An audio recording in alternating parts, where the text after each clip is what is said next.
ಇವತ್ತಿನ ಈ ಪತ್ರಿಕಾಗೋಷ್ಠಿಯ ಉದ್ದೇಶವನ್ನು ನಮ್ಮ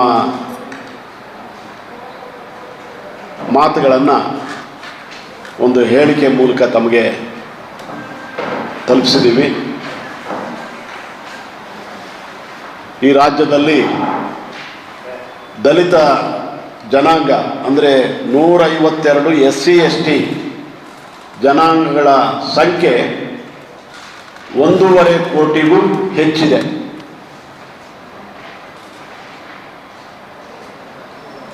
ಈ ಜನಸಂಖ್ಯೆಗೆ ಕಾಂಗ್ರೆಸ್ ಪಕ್ಷ ಕಳೆದ 77 ವರ್ಷಗಳಿಂದಲೂ ಕೂಡ ವೋಟ್ ಬ್ಯಾಂಕ್ ಆಗಿ ಈ ದಲಿತ ಜನಾಂಗವನ್ನು, ಇಷ್ಟು ದೊಡ್ಡ ಸಂಖ್ಯೆಯ ದಲಿತ ಜನಾಂಗವನ್ನು ವೋಟ್ ಬ್ಯಾಂಕ್ ಆಗಿ ಉಪಯೋಗಿಸಿಕೊಂಡು ಅಧಿಕಾರ ಪಡೆದು ಆಡಳಿತ ನಡೆಸಿ, ಆಡಳಿತದಲ್ಲಿ ಇವರನ್ನು ವ್ಯವಸ್ಥಿತವಾಗಿ ಕಡೆಗಣಿಸಿರ್ತಕ್ಕಂಥ ಒಂದು ದೊಡ್ಡ ರಾಜಕೀಯ ಪಿತೂರಿ ನಡೀತಾ ಬಂದಿದೆ. ಇವತ್ತು ಕೂಡ ಅದು ಮುಂದುವರೆದಿದೆ. ರಾಜ್ಯದಲ್ಲಿ ಒಂದು ಕಾಂಗ್ರೆಸ್ ಪಕ್ಷ ಆಡಳಿತದಲ್ಲಿದೆ. 2.5 ವರ್ಷಗಳ ಕಾಲ ಒಬ್ಬರು ಮುಖ್ಯಮಂತ್ರಿ ಆಗೋದು, ಇನ್ನೊಂದು 2.5 ವರ್ಷಗಳ ಕಾಲ ಮತ್ತೊಬ್ಬರಾಗೋದು ಕಾಂಗ್ರೆಸ್ ಪಕ್ಷದಲ್ಲೇ ಅಂತೇಳಿ ಒಂದು ದೊಡ್ಡ ಬದಲಾವಣೆಯ ಚರ್ಚೆ ಇವತ್ತು ನಡೀತಾ ಇದೆ. ಮುಖ್ಯಮಂತ್ರಿ ಕುರ್ಚಿಗೆ ದೊಡ್ಡ ಕೂಗು ಎದ್ದಿದೆ. ಈ ನಡುವೆ ಮುಖ್ಯಮಂತ್ರಿಯವರ ಮಗನೇ ಯತೀಂದ್ರ ಅವರು MLC ಆಗಿದ್ದುಕೊಂಡು ಬೆಳಗಾವಿಯಲ್ಲೊಂದು ಸ್ಫೋಟಕ ಹೇಳಿಕೆ ಕೊಟ್ಟರು. ನಮ್ಮ ತಂದೆಯ ನಂತರ ಸತೀಶ್ ಜಾರಕಿಹೊಳಿ ಅವರು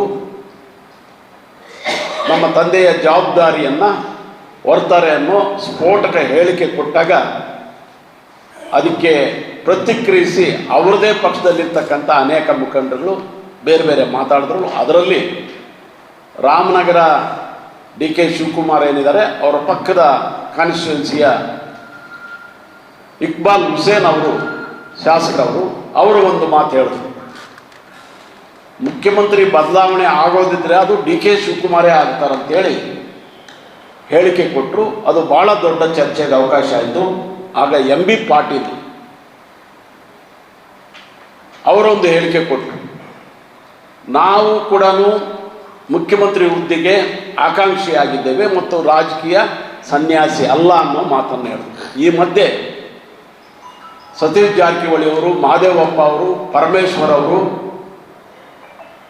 ಒಂದು ಊಟಕ್ಕೆ ಕೂತಾಗ ದೊಡ್ಡ ಚರ್ಚೆ ಆಯಿತು. ಇವರು ಮುಖ್ಯಮಂತ್ರಿ ಆಗೋದಕ್ಕೆ ಲಾಬಿ ನಡೆಸಿದ್ದಾರೆ ಅನ್ನೋ ಚರ್ಚೆ ಆಯಿತು. ಅದಕ್ಕೆ ಅವರವ್ರದೇ ಹೇಳಿಕೆಗಳು ಕೂಡ ಪ್ರಕಟ ಆಯಿತು. KN ರಾಜಣ್ಣ ಅವರು ಸಿದ್ದರಾಮಯ್ಯ ಅವರ ಪರ ಮಾತಾಡಿದರು.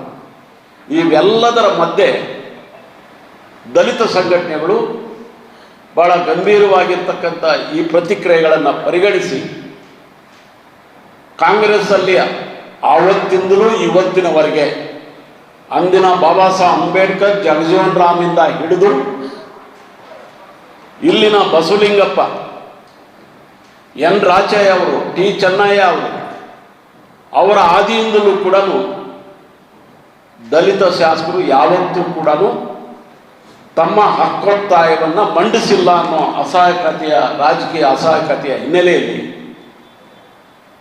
SC ST ಜನಾಂಗ ಸೇರ್ತಕ್ಕಂಥ ಶಾಸಕರು ಮೊದಲ ಬಾರಿಗೆ ಊಟಕ್ಕೆ ಸೇರೋದು ಅಥವಾ ನಾವು ಕೂಡ ಮುಖ್ಯಮಂತ್ರಿ ಆಕಾಂಕ್ಷಿ ಅಂತ ಹೇಳುವಂಥ ಸಂದರ್ಭಕ್ಕೆ ಭಾಳ ದೊಡ್ಡ ರಾಜಕೀಯ ಚರ್ಚೆ ಮತ್ತು ಗೊಂದಲವನ್ನು ಉಂಟು ಮಾಡಿರೋದಕ್ಕೆ ನಾವು ದಲಿತ ಸಂಘಟನೆಗಳ ಒಕ್ಕೂಟ ರಾಜ್ಯದಲ್ಲಿ ಕೂತು ಚರ್ಚೆ ಮಾಡಿ 2ನೇ ಸಲ ದಲಿತರೊಬ್ಬರು ಮುಖ್ಯಮಂತ್ರಿ ಆಗಬೇಕು.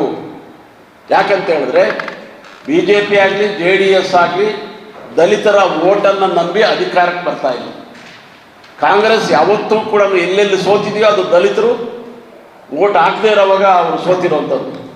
ಯಾವಾಗ ಗೆದ್ದಿದೆಯೋ ಅದು ದಲಿತರ ಓಟಿಂದ ಭಾಳ ದೊಡ್ಡ ಸಂಖ್ಯೆಯ ಓಟಲ್ಲಿ ಕಾಂಗ್ರೆಸ್ ಬರೋದರಿಂದ ಅಧಿಕಾರಕ್ಕೆ ಬರುತ್ತೆ.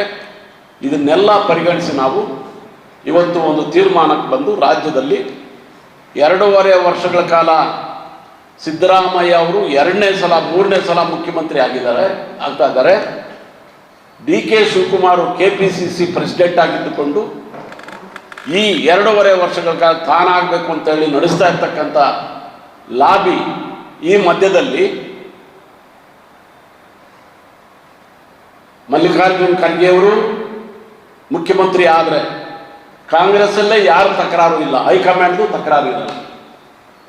ಅವ್ರು ಆಗಬೇಕು ಅಂತ ನಾವು ಕೂಡ ದಲಿತ ಸಂಘಟನೆಗಳ ಒಕ್ಕೂಟ ಒತ್ತಾಯಪೂರ್ವಕವಾಗಿ ಹೈಕಮಾಂಡಲ್ಲಿ ಮನವಿ ಮಾಡ್ತಾ ಇದ್ದೀವಿ.